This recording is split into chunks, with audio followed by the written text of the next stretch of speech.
ଟିକେ ରଙ୍ଗ ଲଗାଉଛନ୍ତି, ସେଥିପାଇଁ ବିଳମ୍ବ ହେଉଛି। ଆଚ୍ଛା, ଏବେ ଆମ ପାଖରେ ମଞ୍ଚସ୍ଥ କରୁଥିଲେ ଗୋଟିଏ, ତାପରେ ଆମର ପ୍ରିୟ ମହାଶୟ, ଉଦୟଗିରି ସବୁଥିରେ ବିରଳ ବିଶ୍ୱବିଖ୍ୟାତ ବୌଦ୍ଧସ୍ଥଳୀ ରୂପେ ପ୍ରସିଦ୍ଧ ଲାଭ କଲାଣି। ପ୍ରଥମ ସୂର୍ଯ୍ୟକିରଣ ଏହି ପାହାଡ଼ ବକ୍ଷରେ ପଡୁଥିବାରୁ ଏହାର ନାମ ହୋଇଛି ଉଦୟଗିରି। ବୌଦ୍ଧ ଭିକ୍ଷୁମାନେ ଆସି ଏଠାରେ ବସତି ସ୍ଥାପନ କରିଥିଲେ ବୋଲି ଏଠାରୁ ଆବିଷ୍କୃତ ମାଧବପୁର ବୌଦ୍ଧ ମହାବିହାର ଓ ସିଂହବସ୍ତ୍ର ମହାବିହାର ପ୍ରମାଣ ଦେଉଛି। ଏଠାକାର ପ୍ରାକୃତିକ ଶୋଭାରାଜି ଏହି ଅଞ୍ଚଳକୁ ସୌନ୍ଦର୍ଯ୍ୟମୟ କରୁଥିବା ବେଳେ ଏହାର ସୁନାମକୁ ଦ୍ୱିଗୁଣିତ କରିବା ପାଇଁ ଦ୍ୱୟ ବୁଦ୍ଧ ଭାବେ ପରିଚିତ। ଗୌତମ ବୁଦ୍ଧଙ୍କ ପରମ ଶିଷ୍ୟ ଗୁରୁ ପଦ୍ମ ସମ୍ଭବଙ୍କର ଦେହାବସାନ ଏହିଠାରେ ହୋଇଥିବା ବିଶ୍ୱବୋଧ ସମୂହ ଘୋଷଣା କରିଥିଲେ ଓ ଯାହାର ପ୍ରାମାଣିକ ତଥ୍ୟ ସିଂହପ୍ରସ୍ତର ମହାବୀରଠାରେ ଦଣ୍ଡାୟମାନ ଅବଳେକେଶ୍ୱର ମୂର୍ତ୍ତି ପଛପଟରେ ଖୋଦିତ ହୋଇଅଛି।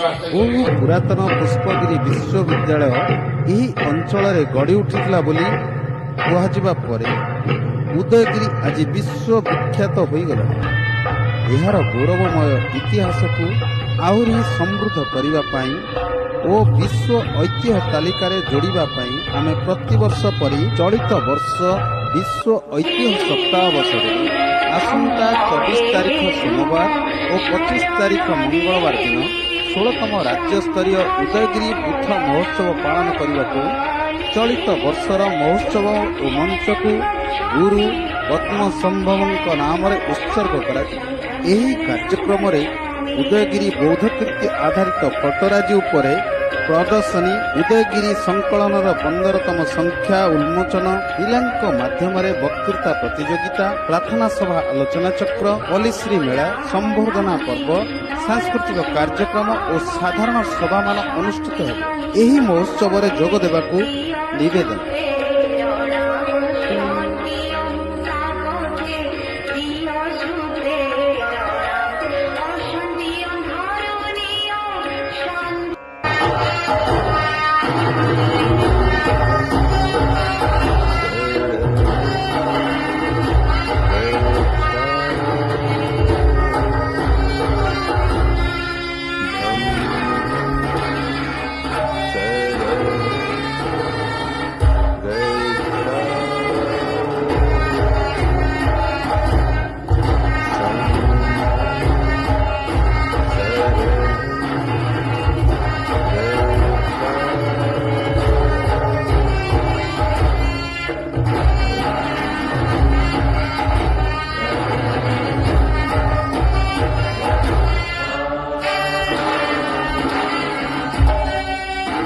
ପ୍ରିୟ ମହାଶୟ, ଉଦୟଗିରି ସବୁଥିରେ ବିରଳ ବିଶ୍ୱବିଖ୍ୟାତ ବୌଦ୍ଧସ୍ଥଳୀ ରୂପେ ପ୍ରସିଦ୍ଧ ଲାଭ କଲାଣି। ପ୍ରଥମ ସୂର୍ଯ୍ୟକିରଣ ଏହି ପାହାଡ଼ ବକ୍ଷରେ ପଡୁଥିବାରୁ ଏହାର ନାମ ହୋଇଛି ଉଦୟଗିରି।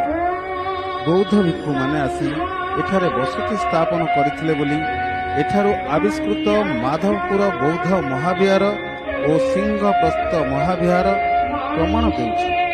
ଏଠାକାର ପ୍ରାକୃତିକ ଶୋଭାରାଜି ଏହି ଅଞ୍ଚଳକୁ ସୌନ୍ଦର୍ଯ୍ୟମୟ କରୁଥିବା ବେଳେ ଏହାର ସୁନାମକୁ ଦ୍ୱିଗୁଣିତ କରିବା ପାଇଁ ଦ୍ୱୟ ବୁଦ୍ଧ ଭାବେ ପରିଚିତ। ଗୌତମ ବୁଦ୍ଧଙ୍କ ପରମ ଶିଷ୍ୟ ଗୁରୁ ପଦ୍ମ ସମ୍ଭବଙ୍କର ଦେହାବସାନ ଏହିଠାରେ ହୋଇଥିବା ବିଶ୍ୱବୋଧ ସମୂହ ଘୋଷଣା କରିଦେଲେ ଓ ଯାହାର ପ୍ରାମାଣିକ ତଥ୍ୟ ସିଂହ ପ୍ରସ୍ତର ମହାବୀର ଠାରେ ଦଣ୍ଡାୟମାନ ଅବଲୋକେଶ୍ୱର ମୂର୍ତ୍ତି ପଛପଟରେ ଖୋଦିତ ହୋଇଅଛି। ବହୁ ପୁରାତନ ପୁଷ୍ପଗିରି ବିଶ୍ୱବିଦ୍ୟାଳୟ ଏହି ଅଞ୍ଚଳରେ ଗଢ଼ି ଉଠିଥିଲା ବୋଲି କୁହାଯିବା ପରେ ଉଦୟଗିରି ଆଜି ବିଶ୍ୱବିଖ୍ୟାତ ହୋଇଗଲାଣି। ଏହାର ଗୌରବମୟ ଇତିହାସକୁ ଆହୁରି ସମୃଦ୍ଧ କରିବା ପାଇଁ ଓ ବିଶ୍ୱ ଐତିହ୍ୟ ତାଲିକାରେ ଯୋଡ଼ିବା ପାଇଁ ଆମେ ପ୍ରତିବର୍ଷ ପରି ଚଳିତ ବର୍ଷ ବିଶ୍ୱ ଐତିହ୍ୟ ସପ୍ତାହ ଅବସରରେ ଆସନ୍ତା 24 ତାରିଖ ସୋମବାର ଓ 25 ତାରିଖ ମଙ୍ଗଳବାର ଦିନ 16ତମ ରାଜ୍ୟସ୍ତରୀୟ ଉଦୟଗିରି ବୁଦ୍ଧ ମହୋତ୍ସବ ପାଳନ କରିବାକୁ ଚଳିତ ବର୍ଷର ମହୋତ୍ସବ ମଞ୍ଚକୁ ଗୁରୁ